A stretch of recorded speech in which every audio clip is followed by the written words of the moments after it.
Hey guys, it's Charlie. I want to talk a little bit about some numbers. Okay, I'm receiving comments and messages that are mirroring the mainstream media and the popular fervor of reducing our deficit by reducing social programs.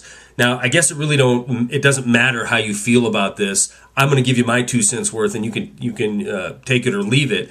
But we are going to be hearing more in the coming days and weeks about austerity in this country. It's a guarantee. We're going to start to blame the people who are on unemployment benefits for 99 weeks. We're going to blame the people who have JP Morgan debit cards for their food stamp cards, and they're going to be easy targets. There's frustration throughout the country. There's frustration when we see a housing report that comes out and says that the sales in the 3-month period ending September were 25% down in the 3 months ending September of 2009. And remember, 2009 was an absolute hideous year in the housing market. Well, we've fallen even below that now.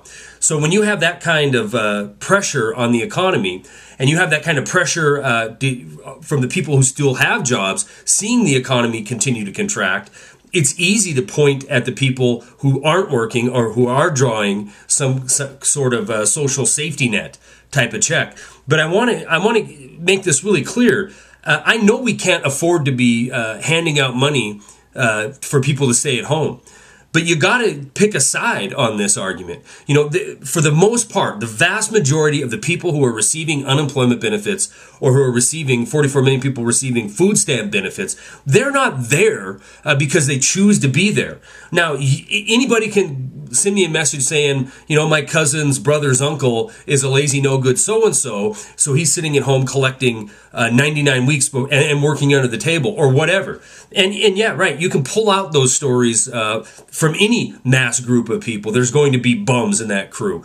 But the fact that we have more people on food stamps than we have ever had in the history of this country, or the fact that we have 4 million people who are on emergency unemployment benefits, the vast majority of those guys have been affected by a bunch of parasites in Washington, D.C. and in New York City and the city of London. They didn't create this economy that they're living in. The fact is, 3.8 million people right now are on emergency unemployment benefits. Do you really think that 3.8 million of these people all want to just be sitting at home collecting 60-70% of what they used to make, and they'll be happy with that? They'll be happy to trudge through life on the government dole. That is ridiculous. I mean, the answer to that is no. They're living in an economy that has been destroyed by a bunch of banksters, plain and simple. These same banksters, like Ben Bernanke, who told us 16 months ago that quantitative easing would not only spur the economy and create jobs, it would also not affect price stability in this country. Since he's made that statement, we've seen outrageous increases in day-to-day basics that you need to survive and to live. I've given some of these stats before. I'll give you a few more. Oats are up 40%, gold's up 50%, corn is up 55%, copper is up 70%, and silver and cotton are up 100% when Ben Bernanke made that statement 16 months ago.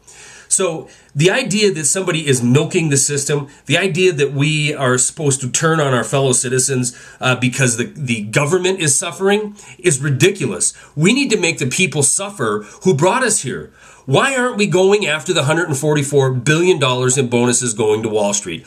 Why aren't we perp walking some of these people who work for JP Morgan, Goldman Sachs, or any of the other too big to fails that are having absolute heyday right now? They're getting legislation passed to make their too big to fail systemic, meaning they'll never be out of business, they'll never lose money again, and they have profits written into their bottom line from now till forever, until this country implodes and falls apart. And we're going to be seeing that very soon. I know that people are getting frustrated and they're getting fatigued from hearing collapse is coming, collapse is coming. Well, you got to realize, when we look back at this point in history, a few years down the road from now, we're going to realize that the time between the end of 2007 and the full-on collapse, when everybody recognizes our dollar is worthless and we're going into hyperinflation on items we need to live and asset deflation on things we think are valuable, this time period is going to seem very short a few years down the road. Nothing happens overnight, but it's getting closer and closer to the time that you wake up and you find that your bank isn't open, your ATMs don't work, your dollar's been revalued, and there's just pandemonium in the streets because nobody's going to know what to do. The time to mentally prepare is long since past. The time to physically prepare, putting in food, water, supplies for an emergency situation, is rapidly passing you by. I'll attach stories. That's all I got.